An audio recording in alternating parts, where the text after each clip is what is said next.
नमस्कार, हमारे special show Delhi के दिल में क्या है में आपका स्वागत है। मैं हूं आपके साथ सुजाता। इस समय पूरे भारत की नजरें दिल्ली विधानसभा चुनाव पर है। दिल्ली यानी देश की राजधानी, दिल्ली यानी देश का दिल। दिल्ली में इस बार बीजेपी और आम आदमी पार्टी के बीच सीधी टक्कर है। अरविंद केजरीवाल दिल्ली में जीत का चौका लगाना चाहते हैं तो बीजेपी एक मौके की तलाश में है। दिल्ली की सियासत में इस बार काफी हलचल रही। शराब घोटाला, शीश महल, कैग रिपोर्ट, घुसपैठ, राम रावण और यमुना जैसे मुद्दों का जबरदस्त शोर रहा। भारत एक्सप्रेस दिल्ली की हर सीट की ग्राउंड रिपोर्टिंग कर चुका है। जनता की राय संपूर्ण राष्ट्र तक पहुंचा रहा है।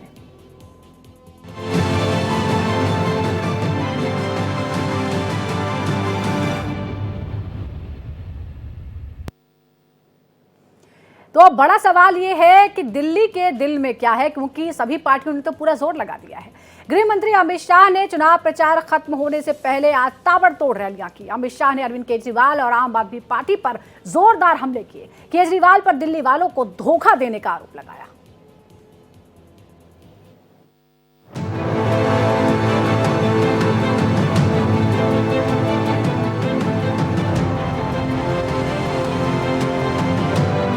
दिल्ली में चुनाव प्रचार जरूर थम गया, लेकिन सियासत शिखर पर है। पक्ष और विपक्ष आमने सामने हैं। गृह मंत्री अमित शाह ने दिल्ली के जंगपुरा में हल्ला बोल दिया। अरविंद केजरीवाल और आम आदमी पार्टी पर करारा प्रहार किया। शीश महल का मुद्दा उठाकर केजरीवाल की मंशा पर गंभीर सवाल खड़े कर दिए। 2013 में कि मैं मुख्यमंत्री बनूंगा तो घर नहीं लूंगा, गाड़ी नहीं लूंगा, सिक्योरिटी नहीं लूंगा। सिक्योरिटी भी ले ली, गाड़ी भी ले ली। अरे सुनो ना भैया, जिंदाबाद जिंदाबाद करे बोले। गाड़ी भी ले ली, सिक्योरिटी भी ले ली और एक बंगलो भी ले लिया। फिर एक बंगलो से इनका पेट नहीं भरा, 4 बंगलो तोड़कर 50,000 गज का शीश महल बनाने का काम किया। शीश महल। नई दिल्ली के बाद जंगपुरा सबसे हाई प्रोफाइल सीट है। जंगपुरा में कांटे की टक्कर बताई जा रही है। अमित शाह ने इस सीट को जीतने के लिए एड़ी चोटी का दम लगा दिया। अरविंद केजरीवाल और मनीष सिसोदिया को बड़े मियां और छोटे मियां कह दिया। हजारों करोड़ का शराब का घोटाला किया। छोटे मियां बड़े मियां दोनों जेल में गए। दिल्ली जल बोर्ड का 28,400 करोड़ का घोटाला किया। 5400 करोड़ का राशन वितरण का घोटाला किया। 4500 करोड़ का डीटीसी बस का घोटाला किया। 1300 करोड़ का क्लासरूम घोटाला किया। 500 करोड़ का पैनिक बटन का घोटाला किया। 571 करोड़ का सीसीटीवी का घोटाला हुआ। 52 करोड़ का शीश महल बनाया। अमित शाह यही नहीं रुके। उन्होंने आप सरकार को यमुना के मुद्दे पर घेरा। साथ ही यमुना को लेकर बीजेपी के विजन को सबके सामने रख दिया। और केजरीवाल जी, आपने तो यमुना जी को स्वच्छ नहीं करा। मित्रों, मैं आज कहकर जाता हूं, सरकार आप बना दीजिए। 3 साल में हम यमुना पर यमुना रिवर फ्रंट बनाने का काम करेंगे। Yamuna river front. जंगपुरा में मनीष सिसोदिया ने शक्ति प्रदर्शन किया। रोड शो के जरिए अपनी ताकत दिखाई। साथ ही बीजेपी को गुंडागर्दी करने वाली पार्टी बता दिया। बीजेपी को करने दीजिए। बीजेपी की गाली गलौज को कौन सुनता है? बीजेपी की गाली गलौज पे वोट नहीं पड़ते। लोग कह सकते हैं कि हाँ, गाली गलौज पार्टी है, गाली गलौज बड़े जोर से देती है, लेकिन काम तो केजरीवाल जी करते हैं। जंगपुरा की चुनावी जंग की बात करें तो मनीष सिसोदिया यहां आम आदमी पार्टी के उम्मीदवार हैं। बीजेपी ने तरविंदर सिंह मारवा पर भरोसा जताया है, तो कांग्रेस ने फरहाद सूरी को टिकट दिया है। वैसे जंगपुरा में बीजेपी और आम आदमी पार्टी की सीधी टक्कर है, लेकिन तब भी कांग्रेस जीत की आस लगाए हुए है। इसलिए यहाँ प्रियंका गांधी ने डोर टू डोर कैंपेन किया। कांग्रेस उम्मीदवार के लिए वोट की अपील की। जंगपुरा का विजेता कौन होगा, यह अभी भविष्य के गर्भ में है। हालांकि सभी दलों ने यहाँ पूरी ताकत जरूर झोंक दी है। Bureau report, Bharat express.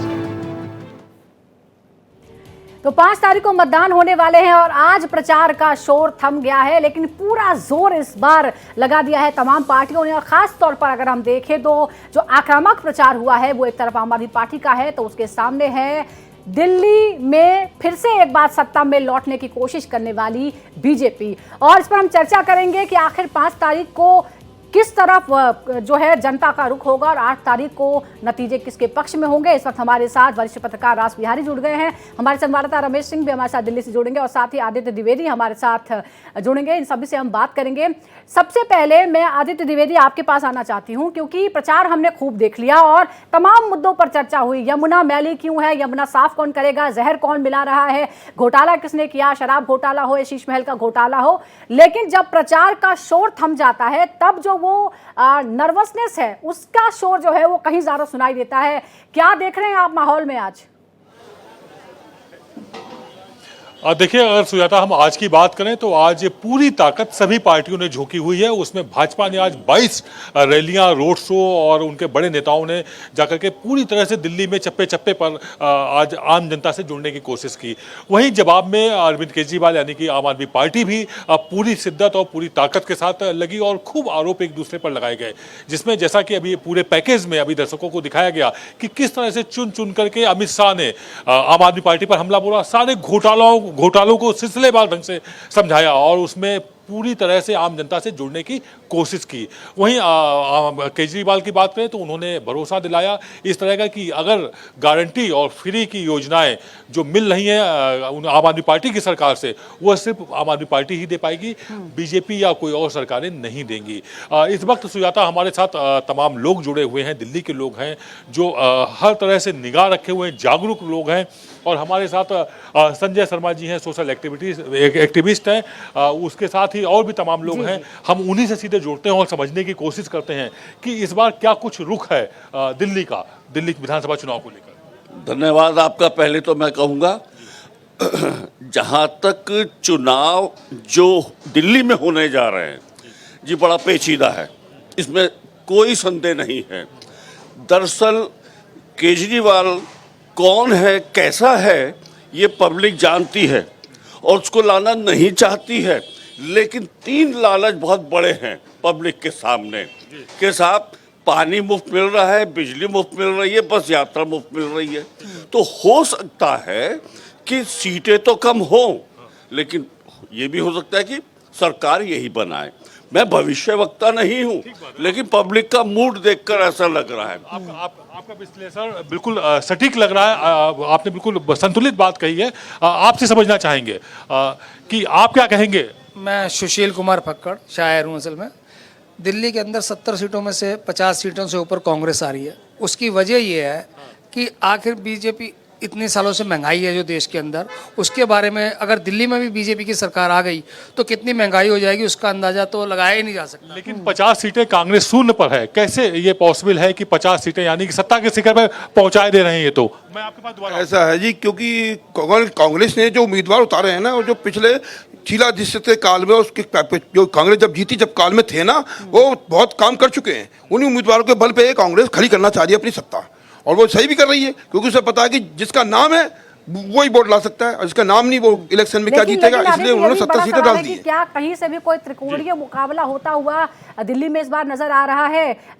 ये तो हमें पता चलेगा। हमारे सहयोगी रमेश भी हमारे साथ जुड़े हुए हैं, हम उनके पास भी चलेंगे। लेकिन रास बिहारी जी, मैं आपसे ये समझना चाहूंगी कि हमने दिल्ली के अगर हम तमाम चुनावों की बात करें तो 2013 में जो चुनाव हुआ था, क्या आपको लगता है कि 2025 का चुनाव 2013 वाला चुनाव बन सकता है? यानी वाकई कोई कंपटीशन नजर आ रहा है जिसमें अलग अलग कोण नजर आ रहे हैं? क्योंकि 2015 और 20 में हमने देखा कि कहीं कोई मुकाबला था ही नहीं, पूरी तरह से क्लीन स्वीप था और सबको मालूम था कि क्या होने वाला है। हाँ, इस बार भारतीय जनता पार्टी बड़ी ताकत लगाकर चुनाव मैदान में है, बहुत मेहनत कर रहे हैं, कार्यकर्ता भी मेहनत कर रहे हैं, ऊपर के लोग तो मेहनत कर ही रहे हैं, लेकिन कार्यकर्ताओं में इस बार ज्यादा जोश दिखाई दे रहा है। उनको लगता है कि हम केजरीवाल सरकार को हटा सकते हैं। देखिए, अभी जो आपके एक दर्शक से जो संवाददाता ने बात की थी आदित्य ने, उसने बहुत साफ बात कही कि जो 3 फ्री के सामान लोगों को मिल रहा है, बिजली, पानी और बस, वो भी एक बड़ा मुद्दा है।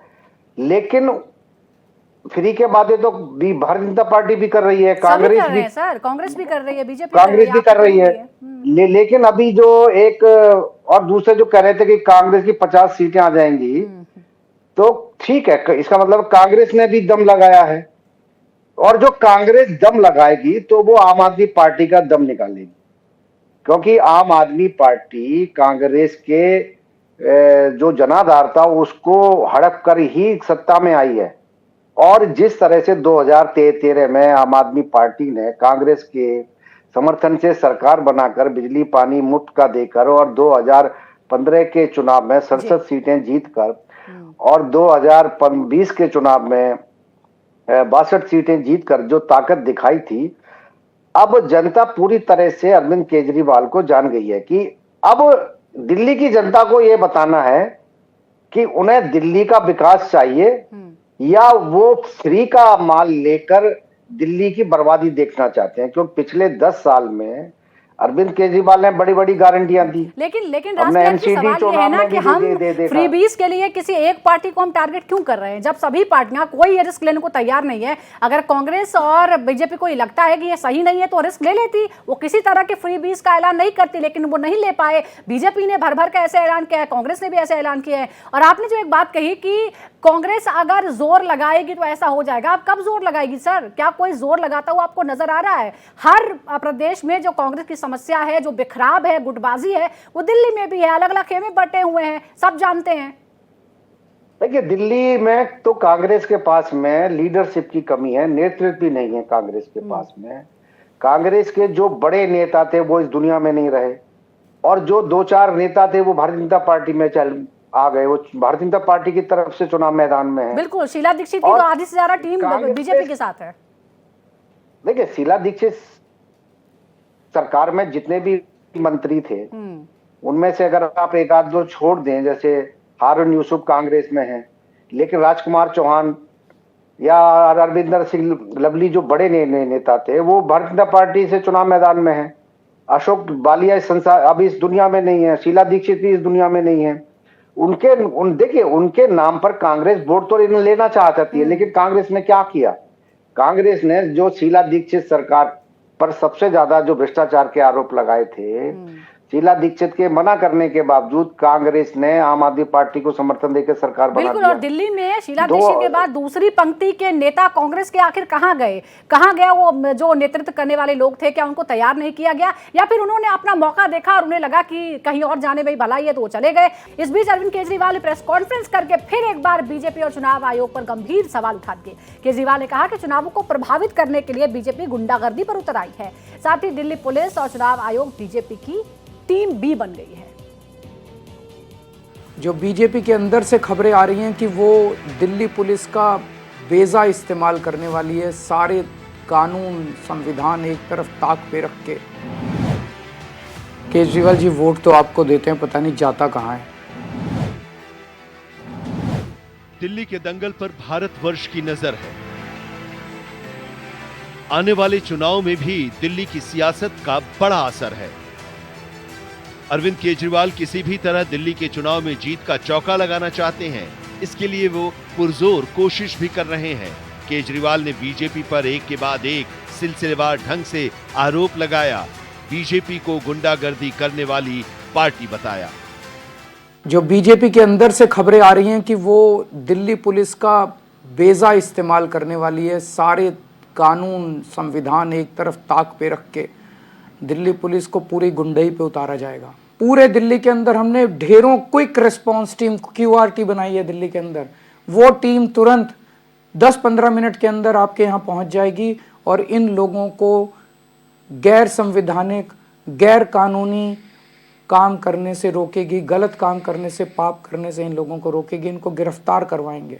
पूरे दिल्ली के अंदर जगह जगह झुग्गियों में स्पाई कैम और बॉडी कैम दिए जा रहे हैं। बॉडी कैमरा होता है जिससे पता चल जाए, जिससे सारी रिकॉर्डिंग हो जाती है। स्पाई कैम हो जाता है छुपा हुआ कैमरा होता है, स्पाई कैम जासूसी कैमरा होता है। ये सारे कैमरे जगह जगह पूरे दिल्ली के झुग्गी बस्तियों के अंदर और गरीब तबकों के अंदर बांट दिए गए हैं। केजरीवाल ने चुनाव आयोग पर कई गंभीर सवाल खड़े किए। उन्होंने मुख्य चुनाव आयुक्त को बीजेपी का मोहरा करार दिया। साथ ही ईवीएम के जरिए बड़ी धांधली होने के संकेत दिए कि राजीव कुमार जी जो मुख्य चुनाव आयुक्त हैं, वो इस महीने के अंत में रिटायर हो रहे हैं। उन्हें पोस्ट रिटायरमेंट ऐसा कौन सा पद ऑफर किया गया है, वो कौन सा पद हो सकता है जिसके बदले में आप देश को गिरवी रख दो, देश को दांव पे लगा दो। लोग मुझसे एक ही बात कह रहे हैं, केजरीवाल जी वोट तो आपको देते हैं, पता नहीं जाता कहाँ है। केजरीवाल जी ये मशीनों को संभाल लेना, ये मशीनें बड़ी गड़बड़ हैं। इन लोगों ने मशीनों में बहुत गड़बड़ कर रखी है। मैं दिल्ली की जनता को कहना चाहता हूँ कि मेरे को सूत्रों से पता चला है कि मशीनों से ये 10% वोट की गड़बड़ कर सकते हैं। बीजेपी ने अरविंद केजरीवाल के सभी आरोपों को सिरे से खारिज कर दिया। वहीं कांग्रेस ने केजरीवाल पर दिल्ली वालों को धोखा देने का आरोप लगा दिया। वो अरविंद केजरीवाल ने अफवाह फैला करके गुंडागर्दी की कि अरविंद केजरीवाल ने गरीबों को ठग करके गुंडागर्दी की, अरविंद केजरीवाल ने गंदे पानी दे करके गुंडागर्दी की। अरविंद केजरीवाल दिल्ली के साथ 10 साल से गुंडागर्दी ही कर रहे हैं, उनसे बड़ा गुंडा कोई नहीं। देखिए, तीनों पार्टियों ने ये, क्योंकि केजरीवाल साहब का केवल एक ही खेल था, किस तरीके से फ्री में क्या देना, तो स्वाभाविक है कि अगर आपका पूरा खेल ही फ्री पे होगा और उसके अलावा कोई काम नहीं करोगे तो बाकी पार्टियां भी उसको बराबर करेंगी, बल्कि उससे बेहतर। सियासत में साम दाम दंड भेद बहुत जरूरी पहलू है। यहां सत्ता ही सबसे महत्वपूर्ण है। अब देखना है कि दाव पेच की इस लड़ाई में बाजी कौन मारता है, दिल्ली के दिल में कौन धड़कता है। Bureau report, Bharat express. तो कई मुद्दों पर चर्चा हुई और आखिरी दिन गुंडा कौन है, सबसे बड़ा गुंडा कौन है और गुंडागर्दी कौन कर रहा है, इस बात को लेकर घमासान हो गया आम आदमी पार्टी और बीजेपी के बीच। और हम लगातार चर्चा कर रहे हैं कि आखिर क्या बदलाव की तरफ संकेत है या फिर से एक बार आने वाली है आपकी सरकार। राज बिहारी जी वरिष्ठ पत्रकार हमारे साथ हैं और हमारे सहयोगी आदित्य हमारे साथ जुड़े हुए हैं जो कि इस वक्त ग्राउंड पर मौजूद हैं। फिर एक बार हम आदित्य के पास चलते हैं। आदित्य, बहुत सारे सवाल उठे, बहुत सारे मुद्दे उठे, लेकिन आप इस वक्त जनता के बीच में हैं, जरा उनसे पूछिए कि आखिर दिल्ली की जनता का सबसे बड़ा मुद्दा क्या है। यमुना में जहर कौन मिला रहा है, हवा जहरीली क्यों है, फ्री कौन बांट रहा है और ले कौन रहा है। बिल्कुल सुजाता, हम सीधे लोगों से ही जुड़ेंगे और उनसे ही बात करेंगे, उनसे समझने की कोशिश करेंगे। सर, आपसे समझना चाहेंगे मुद्दा अब क्या है। इतनी फाइट हो चुकी, तमाम आरोप प्रत्यारोप, तमाम घोषणाएं हो चुकी हैं, जनता के मन में क्या है? जनता ये चाहती है कि जो ये मुद्दे दिए फिर हैं और जिस तरह रेवड़ियाँ बांट रहे हैं, वो कह रहा है मैं भी फ्री दूंगा, वो कह रहा है 2000 दूंगा, एक कह रहा है मैं 2500 दूंगा, ये सब चीज़ें नहीं होनी चाहिए। इनका मुद्दा ये होना चाहिए कि हम देश के लिए क्या करेंगे। जो नौजवान हैं उनको नौकरी दें, रोजगार दें, थोड़ी बहुत महंगाई कम करें जिससे लोगों को संतोष मिले, लोग आराम से रोजी रोटी चला सकें। हर एक को रोजी रोटी चाहिए और देश के लिए सबसे बढ़िया प्रधानमंत्री नरेंद्र मोदी जी। इंफ्रास्ट्रक्चर मजबूत हो, ना कि मुफ्त की रेवड़ियाँ, कुछ इस तरह की बात कहना चाह रहे थे। ठीक कह रहे हैं, बिल्कुल निश्चित रूप से इनकी बात का मैं समर्थन करता हूँ।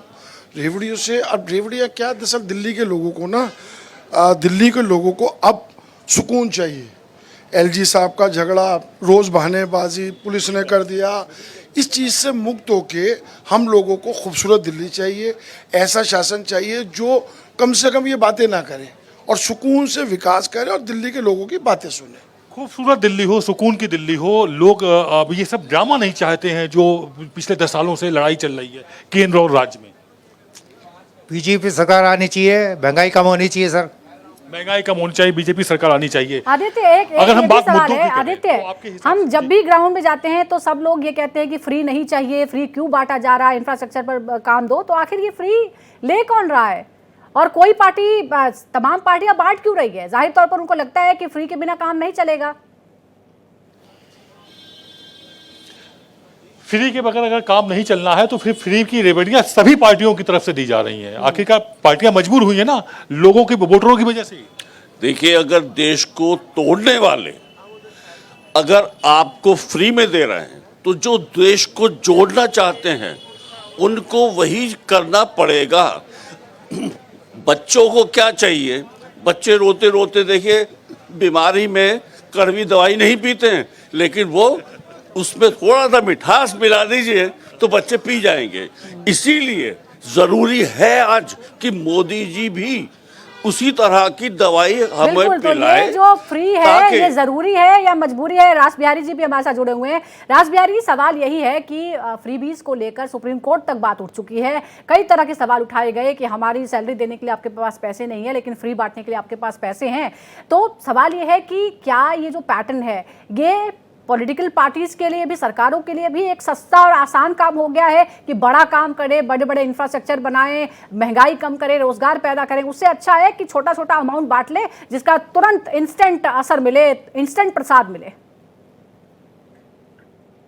देखिए, केजरीवाल ने सत्ता में आने के बाद जो एक राजनीति में चलन बढ़ाया फ्री की रेवड़ी बांटने का, उससे वो राजनीति में तो बने हुए हैं, 10 साल सत्ता में रह लिए, और ये दूसरी पार्टियों की भी मजबूरी बन गई है कि वो इस तरह के वादे करें और दे मतदाताओं को उसका फायदा भी दें।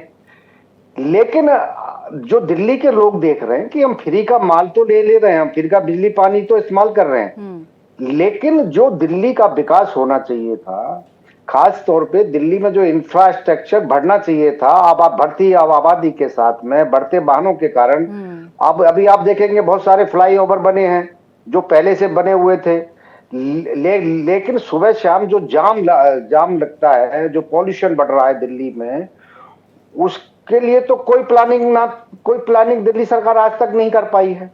दूसरी बात है कि और सिर्फ हवा और पानी की जो गुणवत्ता इतनी खराब हो चुकी है जिसकी वजह से दूरगामी प्रभाव सेहत पर पड़ रहा है, लोगों की जिंदगी जो है वो कम हो रही है। आखिर ये बड़ा मुद्दा कब बनेगा, सबसे अहम मुद्दा कब बनेगा और वाकई कोई इंटीग्रेटेड प्रोग्राम इस पर कब बनेगा? दिल्ली चुनाव में बीजेपी ने भी बड़ा दांव खेला है, दलितों को साथ कर केजरीवाल को झटका दिया है। बीजेपी ने साफ कर दिया है कि चुनाव जीतने के बाद तालकटोरा स्टेडियम का नाम बदला जाएगा, इसे महर्षि वाल्मीकि के नाम पर समर्पित किया जाएगा।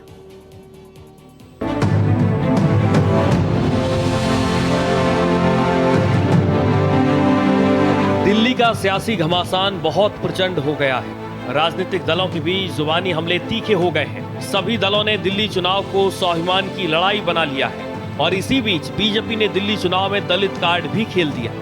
बीजेपी दलितों की सबसे बड़ी हमदर्द होने का दावा कर रही है।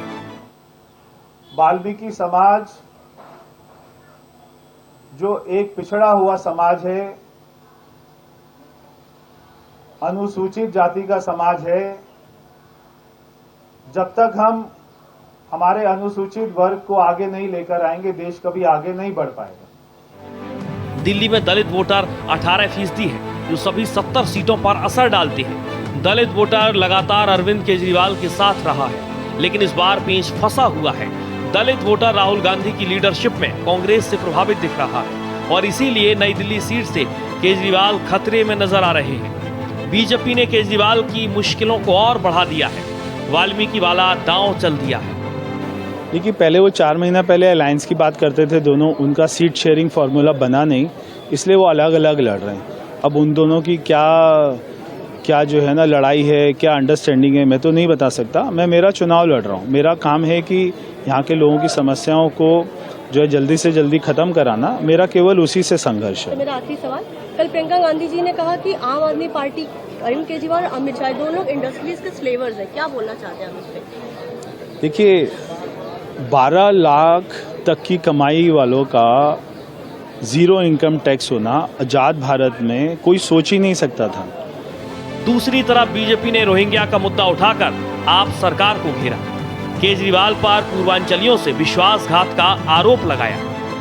जो काम हमारा पूर्वांचली भाई करता था, दिल्ली का मूल वासिंदा करता था, जो उड़ीसा का मेरा भाई करता था, अब धीरे धीरे वहां रोहिंग्यान घुस गए, बांग्लादेशी घुस गए। जो पैसा मेरे बिहार के भाई को जाना चाहिए, जो पैसा मेरे बिजवासन के भाई को जाना चाहिए, जो पैसा मेरे मोती नगर में रह रहे भाई को जाना चाहिए या उड़ीसा से आए हुए मेरे भाई को जाना चाहिए, वो पैसा अब रोहिंग्यान और बांग्लादेशी मुसलमान ले जा रहा है। वैसे दिल्ली में 25% पूर्वांचली वोटर्स हैं। पूर्वांचली मतदाता किसी भी पार्टी का खेल बिगाड़ भी सकते हैं और बना भी सकते हैं। अब देखना है कि दिल्ली का दलित और पूर्वांचली वोटर किसका साथ देता है। Bureau report, Bharat express. तो जात वाला कार्ड भी चल दिया गया है आखिरी दिन और ताल कटोरा स्टेडियम का नाम बदलने की बात भी कही गई है। लेकिन दिल्ली की जनता के बीच ये जातिवाद वाला जो कार्ड है वो कितना चलेगा, बात करते हैं। हमारे सहयोगी इस वक्त जनता के बीच ही मौजूद हैं। आदित्य, आमतौर पर दिल्ली में बहुत खुलकर जातिगत समीकरण की बात नहीं होती है, चाहे दूसरे जो प्रदेश हैं कंपैरेटिवली, चाहे यूपी हो, बिहार हो या बाकी जो उत्तर भारत के ज़्यादातर स्टेट हैं उसके मुकाबले। इस बार ये जो तालकटोरा स्टेडियम का नाम बदलने की बात आखिरी दिन ऐलान की गई है महर्षि वाल्मीकि नाम पर, आप ज़रा जनता से बात कीजिए और पता करिए कि क्या यहाँ ऐसा कोई फैक्टर काम करेगा क्या? बिल्कुल सुजाता, देखिए अगर हम जातिगत समीकरण की बात करें तो 18% जैसा कि हमने दर्शकों को बताया SC/ST वोट है। इसके अलावा जाट और गुज्जर का भी एक समीकरण है। जाट और गुज्जर की अगर बात करें तो भाजपा उस पर भी फोकस कर रही है और आम आदमी पार्टी के जो नेता थे कैलाश गहलोत, उनको भी अपने में शामिल कर लिया। अगर हम दलित नेता की बात करें तो राजकुमार आनंद को भी अपने में शामिल कर लिया और 8 विधायक आ ही चुके हैं। हम सीधे आप लोगों से समझना चाहेंगे, सर आपसे समझेंगे कि क्या जाति समीकरण दिल्ली में भी कुछ इफेक्ट डालेंगे, कुछ असर डालेंगे? देखिए, जाति समीकरण तो भारत में सभी जगह है, यहाँ भी फर्क डालेगा। लेकिन वर्तमान दिल्ली सरकार केजरीवाल से लोग बाग उसके झूठों वादों से परेशान है। ना तो उसने कोई विकास किया, जो झूठे वादे किए थे मैं ये नहीं लूंगा वो नहीं लूंगा। वैसे दिल्ली की अगर हम बात करें तो दिल्ली में जाति समीकरण उतने नहीं हावी कभी रहे हैं इससे पहले जितने कि बिहार में, यूपी में या इन क्षेत्रों में रहते थे। इस बार वो भी दिख रहा है।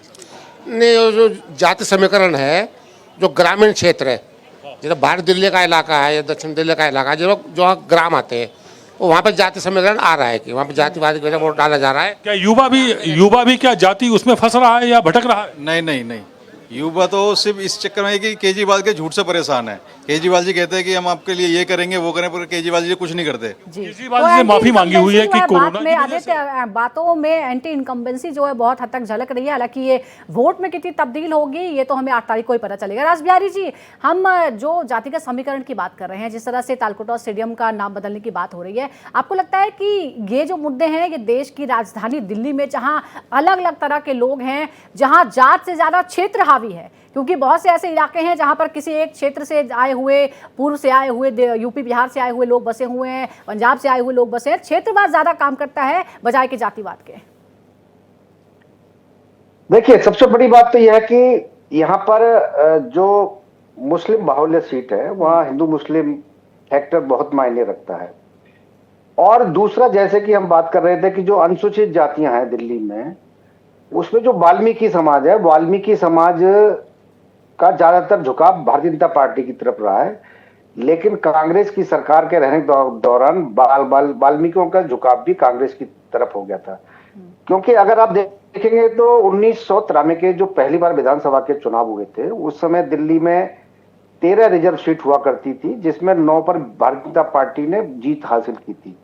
लेकिन अगले चुनाव में भारतीय जनता पार्टी ज्यादातर सीटों पर चुनाव हार गई और बाद में भी ऐसा ही चलता रहा। 2-4 सीट भारतीय जनता पार्टी जीती रही रिजर्व में। तो जो अनुसूचित जाति के मतदाता रहे वो कांग्रेस की तरफ उनका झुकाव बाद में लंबे समय तक रहा और जो बाद में फिर केजरीवाल के साथ चले गए। लेकिन इस बार अगर हम बात करें तो माहौल तो बदला हुआ है। लेकिन जैसे कि बार बार एक बात की जा रही है कि जो फ्री की रेवड़ी है वो भी एक बड़ा फैक्टर है। अगर दिल्ली की जनता ये मान के चलती है कि क्योंकि 10 साल जो केजरीवाल सरकार कुछ कर तो पाई नहीं, बिजली पानी फ्री और बस सेवा फ्री करके वो कितना, लेकिन जनता ये भी जान गई है कि जितने बड़े पैमाने पे घोटाले हुए हैं, खास तौर पे शराब का घोटाला तो बड़ा मुद्दा है। और जो ईमानदारी छवि बार बार अपने आप को ईमानदार बताते हैं, क्योंकि जिस तरह से केजरीवाल अब बात कर रहे हैं आखिरी दौर में, जैसे बात बिल्कुल कर रहे हैं और आईडी यही है कि 10-12 साल पहले जो पार्टी बनी और सत्ता में आई और लगातार प्रचंड बहुमत हासिल किया, भ्रष्टाचार के विरोध में ही खड़ी हुई थी, आज वो 2025 में खुद भ्रष्टाचार के तमाम तरह के आरोपों से घिरी हुई है। लेकिन कौन भ्रष्टाचार के आरोपों को पुरजोर तरीके से जनता के बीच पहुंचा पाया है या आम आदमी पार्टी खुद को डिफेंड कर पाई है, ये तो जनता ही फैसला करेगी। इधर दिल्ली चुनाव जीतने के लिए राजनीतिक दल सभी वर्गों को साधने में लगे हैं। इधर प्रधानमंत्री मोदी ने स्कूल के बच्चों से भी बात की। बातों ही बातों में अरविंद केजरीवाल और उनके शिक्षा मॉडल की भी पोल खोल दी।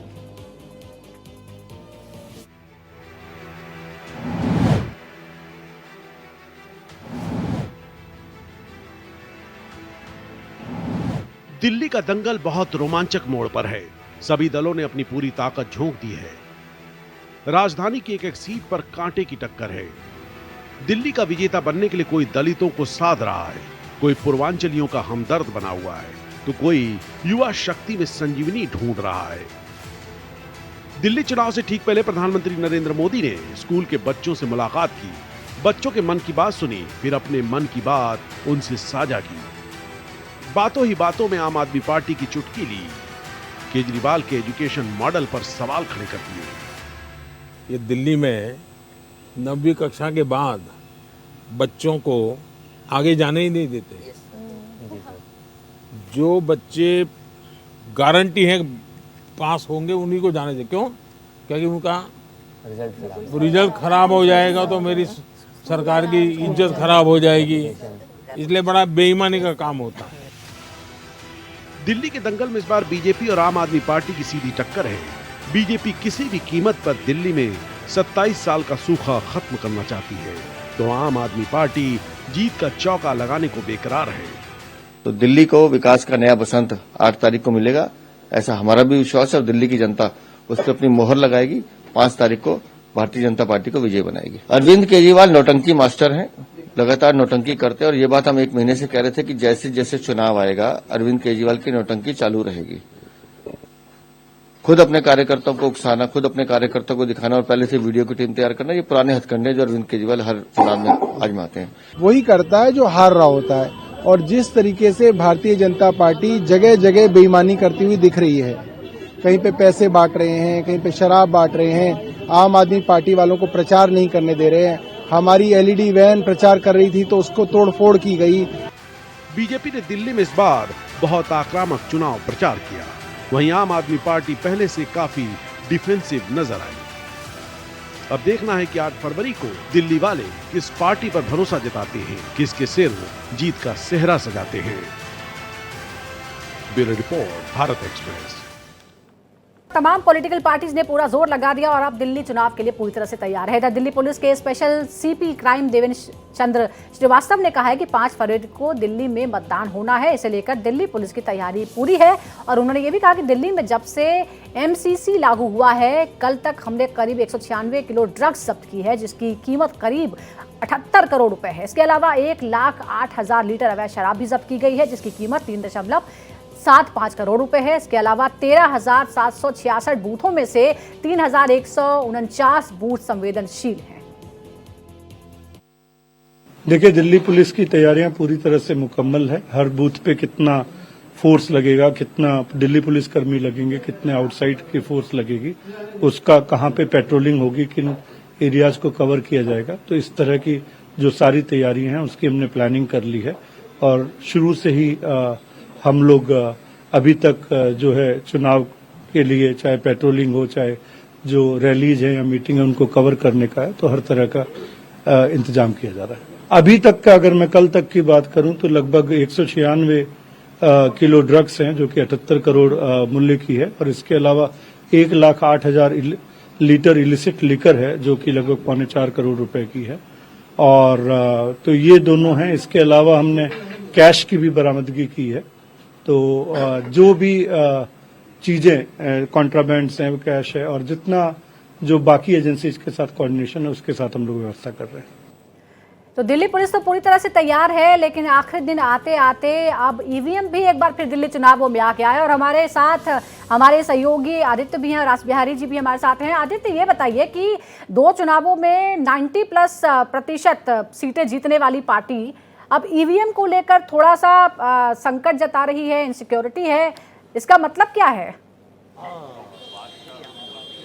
और देखिए सुजाता, जितना हमने अरविंद केजरीवाल की स्पीच को सुना है, उससे उन्होंने एक माहौल बनाने की कोशिश की है और उन्होंने अपील भी की है इस बात की कि भाजपा चूंकि बेईमानी करेगी, ये भरोसा दिलाने की कोशिश की, विश्वास जीतने की, आम पब्लिक की सिंपैथी इससे बहाने ली, और साथ ही कहा कि ज़्यादा से ज़्यादा वोट करें। 10% यदि महिलाएं ज्यादा वोट कर देंगी तो हम 5% ज्यादा वोट से जीत जाएंगे। तो एक माहौल बनाने का गेम ये प्रचार के अंतिम दिन शुरू हुआ है, उसमें भाजपा ने भी पूरी ताकत झोंकी और केजरीवाल आम आदमी पार्टी ने भी पूरी ताकत झोंकी, और वही था वो कमोबेश केजरीवाल की स्पीच में भी था।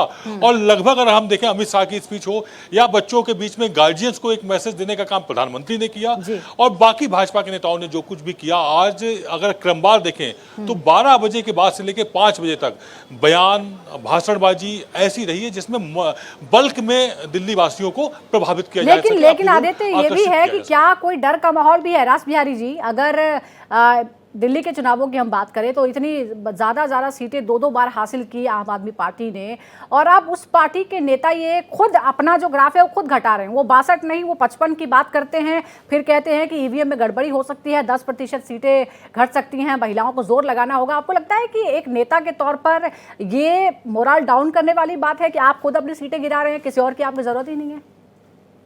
देखिए, केजरीवाल ये तो मान के चल ही रहे हैं कि 15 सीट तो भारतीय जनता पार्टी जीती रही है, लेकिन इसके साथ साथ वो जो डर बता रहे हैं कि भारतीय जनता पार्टी ने पूरी तैयारी कर ली है, ईवीएम हैकिंग होगी, चुनाव आयोग उनके साथ है, दिल्ली पुलिस भारतीय जनता पार्टी की मदद कर रही है, गुंडागर्दी कर रही है, हमने स्पाई कैमरे लगाए हैं, तो ये एक डर बताता है कि केजरीवाल को ये डर लग रहा है कि आम आदमी पार्टी को बड़े पैमाने पर नुकसान होगा, क्योंकि मतदाता भी अब ये जान गए हैं कि सिर्फ फ्री का माल लेकर हम दिल्ली का विकास नहीं कर सकते हैं।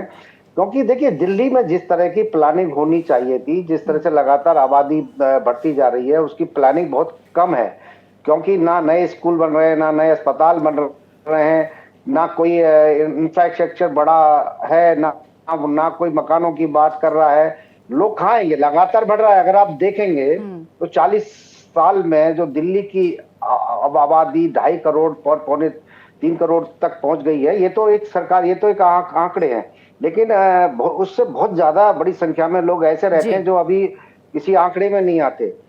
तो उसके लिए एक प्लानिंग की जरूरत है, और जो इस तरह की सरकार के साथ नहीं हो सकता, जो केवल फ्री के रेबड़ी और जो ये दावा करे हमने बहुत काम किया है, इसके साथ ये भी बिल्कुल। लेकिन आपने जो शिक्षा की बात कही, यही तो आम आदमी पार्टी का तो यही तो दावा है कि एजुकेशन के मामले में हमने सबसे ज्यादा काम किया है, 22,000 से ज्यादा कमरे बनाए हैं, शिक्षा को सुधारा है, अस्पतालों को सुधारा है। हालांकि सड़क को लेकर, यमुना की पानी को लेकर, बिजली पानी की व्यवस्था को लेकर, गंदे पानी को लेकर लगातार आम आदमी पार्टी घिरती रही है, और शराब घोटाला और शीश महल का मामला जो है वो सबसे ज्यादा उछाला गया है। लेकिन जनता ने किसके दावों और किसके वादों पर भरोसा किया है, ये तो 5 तारीख को जब वो पोलिंग बूथ पर पहुंचेगी, और उसके बाद 8 तारीख को जब नतीजे आएंगे तो पता चल जाएगा। और 8 तारीख को नतीजे भी आप देखना ना भूलिए, सबसे तेज, सबसे पहले सिर्फ भारत एक्सप्रेस पर। बहुत बहुत शुक्रिया आपका रास बिहारी जी, और साथ ही आदित्य आपका भी बहुत बहुत शुक्रिया।